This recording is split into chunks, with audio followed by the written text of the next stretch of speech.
Daedalus was living in Athens and working as an inventor. He worked under the guidance of the goddess Athena. He created the wheel, the plow, and the loom. However, one day, he became too full of pride. He thought he was the greatest inventor in all of the land. Talos enters the room. Daedalus had hired his nephew Talos to work with him. Talos was said to be just like his uncle, and as talented. People were starting to say that Talos was better than Daedalus himself, if anything. He's not as great as I am. I am the greatest inventor in the world. Now, at the time, Daedalus was working on a very special project. It was a blade that would cut any wood more quickly than any knife or axe.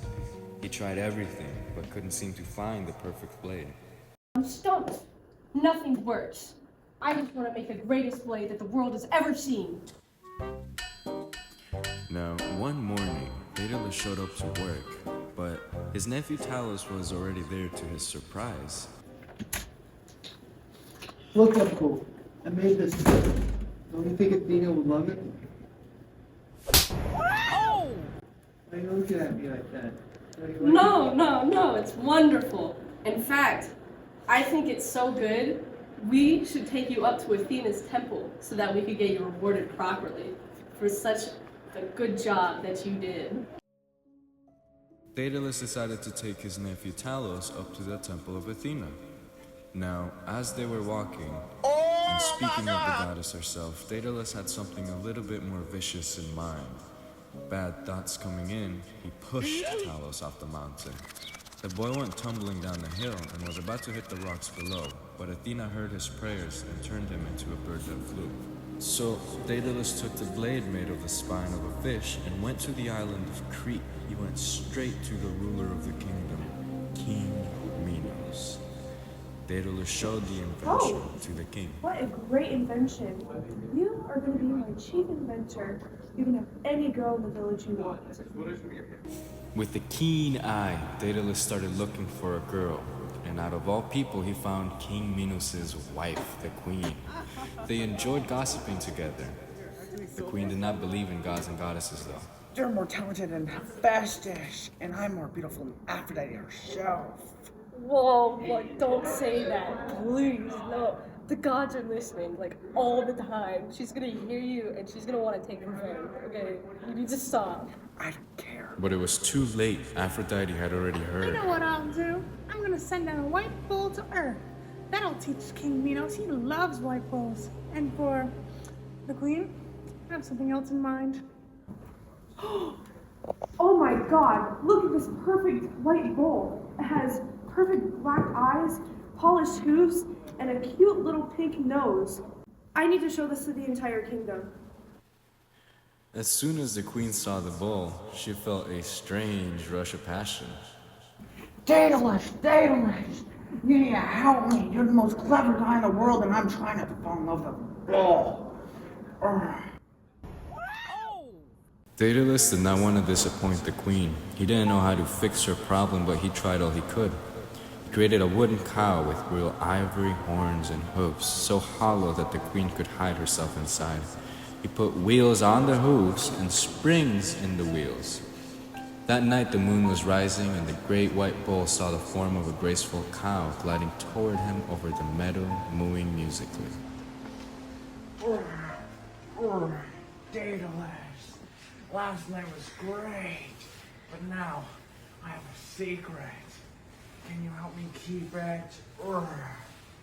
Anything for you, my lady. But after a while, the secret got out. The queen then gave birth to a child who attracted a great deal of attention, as he was half human and half bull. People called him the Minotaur, or Minos Bull. A bull? She had a bull? I'm gonna get her back. Daedalus, come here. I need you to build a maze, but I want it to be impossible to escape. Ways running this and that, and paths just crossing each other. I want it to be impossible. I don't want anyone to get out and put that stupid baby in there. So Daedalus helped the king.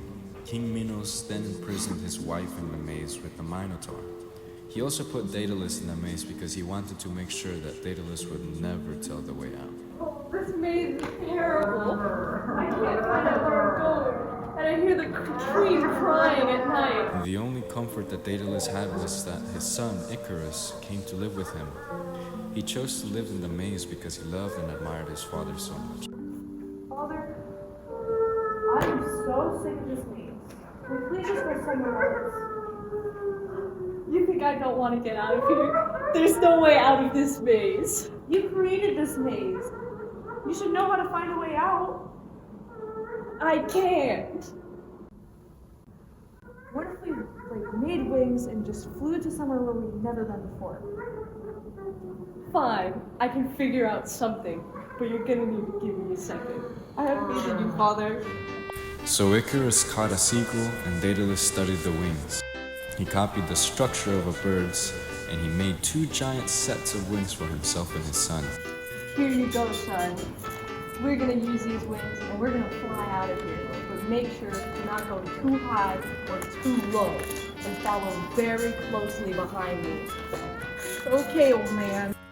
The 2 flew together over the palace grounds, over the maze, over the beaches, and they headed out to sea.